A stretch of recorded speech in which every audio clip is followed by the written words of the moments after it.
పల్నాడు జిల్లా సత్తెనపల్లి వైసీపీ కార్యాలయంలో మంత్రి అంబటి విలేకరుల సమావేశం. అంబటి రాంబాబు కామెంట్స్. తెలుగుదేశం పార్టీకి సంబంధించిన టీవీ ఛానల్స్, సోషల్ మీడియాలో నా రెండో అల్లుడు డాక్టర్ నా మీద చేసినటువంటి వ్యాఖ్యలు వైరల్ అయ్యాయి. కొన్ని టీవీలు ప్రచారం కూడా చేశాయి. వాస్తవంగా దానిమీద నేను మాట్లాడాలని అనుకోలేదు. కొన్ని ఛానల్స్ ఫోన్ చేసి వివరణ అడిగాయి. నేను కామెంట్ చేయదలుచుకోలేదు. ఇది నా ఫ్యామిలీ విషయం అని చెప్పాను. జనసేన అధ్యక్షుడు పవన్ కళ్యాణ్ పొన్నూరు వచ్చి మా అల్లుడు విషయాన్ని కామెంట్ చేశాడు. రాంబాబు అల్లుడు కూడా ఆ బాబు మీద కామెంట్ చేశాడని చెప్పాడు. పవన్ కళ్యాణ్ మీటింగ్ జనం కూడా పెద్దగా లేరు. ఆయన మాట్లాడిన తర్వాత దీన్ని ఎలా వదిలేయటానికి వీల్లేదు. జరిగిన విషయం అందరికీ చెప్పాలనే ఉద్దేశంతో మీడియా సమావేశం ఏర్పాటు చేయడం జరిగింది. ఇది పూర్తిగా నా ఫ్యామిలీ విషయం. నా రెండో కుమార్తెకు 2 పిల్లలు, ఒక బాబు, మా పాప. పవన్ కళ్యాణ్ వచ్చాడు. ఫ్యామిలీలో వివాదం రావటం వల్ల ఉండాల సంవత్సరాల నుంచి నా కూతురు, అల్లుడు, నా కూతురు, నా మనవరాలు నా సంరక్షణలో ఉన్నారు. నా రెండో అల్లుడు ఎటువంటి సహాయం చేయకుండా వదిలేశాడు. కూకట్పల్లి కోర్టులో డ్రైవర్స్ కోసం అప్లై చేసుకున్నాడు.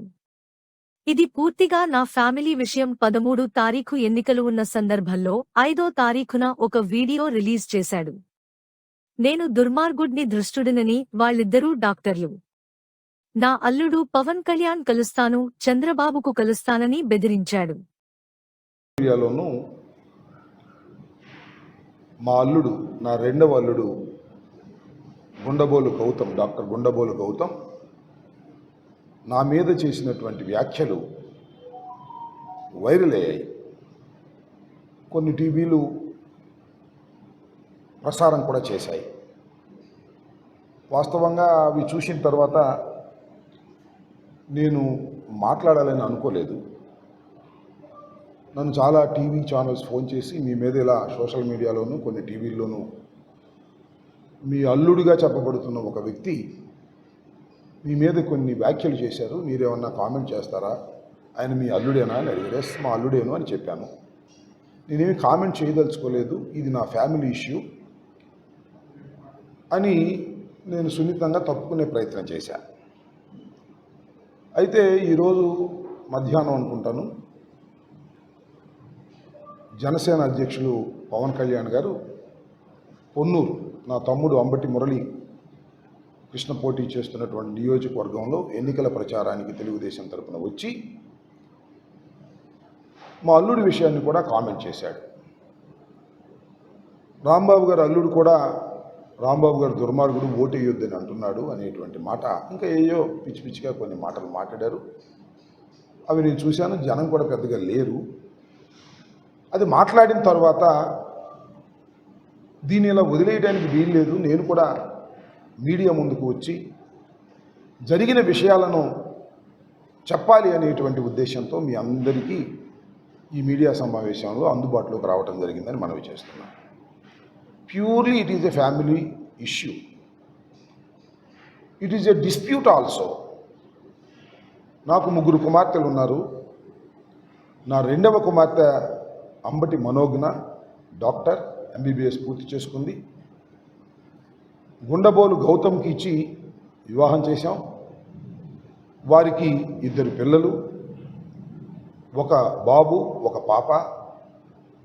ఆ పెళ్ళికి చాలామంది మన నియోజకవర్గ ప్రజలు కూడా వచ్చారు. పవన్ కళ్యాణ్ గారు కూడా వచ్చి ఆశీర్వదించాడు. తర్వాత కాలానుగుణంగా ఫ్యామిలీలో డిస్ప్యూట్ రావడం జరిగింది. నా కూతురికి, నా అల్లుడికి సుమారుగా 3-4 సంవత్సరాల నుంచి నా కూతురు, నా మనవరాలు, మనువడు నా సమక్షంలోనే ఉన్నారు, నా పర్యవేక్షణలోనే ఉన్నారు. నేనే వారిని ఆర్థికంగా ఆదుకుంటున్నాను. నా రెండవ అల్లుడు గుండబోలు గౌతమ్ ఏ విధమైనటువంటి సహాయం చేయకోకుండా వదిలేశాడు. ఇద్దరికి డిస్ప్యూట్ ఉంది. ఆ డిస్ప్యూట్ మీద నా అల్లుడు గుండబోలు గౌతమ్ కుకటపల్లి కోర్టులో డైవర్స్ కోసం అప్లై కూడా చేసుకున్నాడు. దానికి నా కూతురు అటెండ్ అవుతుంది. కౌంటర్ పడేశాం. అది ఇంకా ఒక కంక్లూజన్కు రాలేదు. This is purely a family dispute. నా కూతురికి, నా అల్లుడికి మధ్యన ఉన్నటువంటి ఫ్యామిలీ డిస్ప్యూట్. దీన్ని చాలా కీలకమైన సమయంలో, ఎన్నికల సమయంలో 13వ తారీఖున పోలింగ్ జరుగుతున్నటువంటి సందర్భాన్ని పురస్కరించుకొని, ఇవాళ 5వ తారీఖు అనుకుంటున్నాను, 5వ తారీఖే కదా, 5వ తారీఖున నా అల్లుడు ఒక వీడియో రిలీజ్ చేశాడు. నేను ఒక పెద్ద దుర్మార్గుడని, దుష్టునని, నాకు ఓటు వేయొద్దని. సరే, అతను చేశాడు. That is a different matter. దాని గురించి నేను పెద్ద మాట్లాడదలుచుకోలేదు. ఎందుకంటే నా అల్లుడు ఏమి రాజకీయ నాయకుడు కాదు, ఈజ్ అ డాక్టర్. నా కూతురు ఏమి రాజకీయ నాయకురాలు కాదు, she is also a doctor. తర్వాత నేను ఎందుకు మాట్లాడాలని అనుకుంటున్నానంటే, పవన్ కళ్యాణ్ గారు పొన్నూరులో ఇదే సంభాషణ మాట్లాడారు. అంతకు ముందు కూడా నా అల్లుడు పలు సందర్భాల్లో గుండబోలు గౌతమ్ నా కూతురు కబురు చేశాడు. నేను పవన్ కళ్యాణ్ గారిని కలుస్తాను, చంద్రబాబు గారిని కలుస్తాను అని బెదిరించి డైవర్స్ కావాలనేది ఆయన కోరుకున్నాడు. డైవర్స్ ఇవ్వడానికి కూడా నా కూతురికి ఏం అభ్యంతరం లేదు. కానీ నా కూతురికి ఒక కూతురు, ఒక మనవడు ఉన్నారు. వారి భవిష్యత్తు ఏమిటో తేలాలి కదా. దానికోసం మేము డైవర్స్ గురించి కోర్టులో ఫైట్ చేస్తున్నాం. ఆయన ఫైట్ చేస్తున్నాడు, మేము ఫైట్ చేస్తున్నాం. This the dispute. దీన్ని ఎవరికి చెప్పాలని అనుకోను. ఒక కూతురు కుటుంబం బాగోకపోతే దాన్ని బహిర్గతం చేయాలి అని అనుకోరు ఎవరు తల్లిదండ్రులు. అయితే 4 సంవత్సరాల క్రితం నా కూతుర్ని అర్ధంతరంగా వదిలేస్తే నా కూతుర్ని సంరక్షించుకుంటున్న వ్యక్తిని నేను. నా కూతుర్నే కాదు, నా గుండబోలు గౌతమ్ కూతుర్ని, కొడుకుని కూడా సంరక్షించుకుంటున్నా నేను. నా కూతుర్ని చదివించుతున్నప్పుడు ఎంబీబీఎస్ అయిపోయిన తర్వాత, మ్యారేజ్ అయిపోయిన తర్వాత చదువు వదిలేస్తే ఇవాళ నేను యాంటీ ఏజింగ్ కోర్సుని దుబాయ్లో నా కూతురు చదివించుకుంటున్నా. ఈ మధ్యన ప్రాక్టికల్స్ కూడా వెళ్ళింది. అలాగే యూకే కూడా వెళ్ళి చదివించాలని అనుకుంటున్నా. ఎందుకంటే భర్తతో డిస్ప్యూట్ వచ్చిన తర్వాత, లేదు డైవర్స్ అయితే తన కాళ్ళ మీద తాను నిలబడాలి. తండ్రి ఎంతకాలం ఉంటాడు, ఉండలేడు కదా.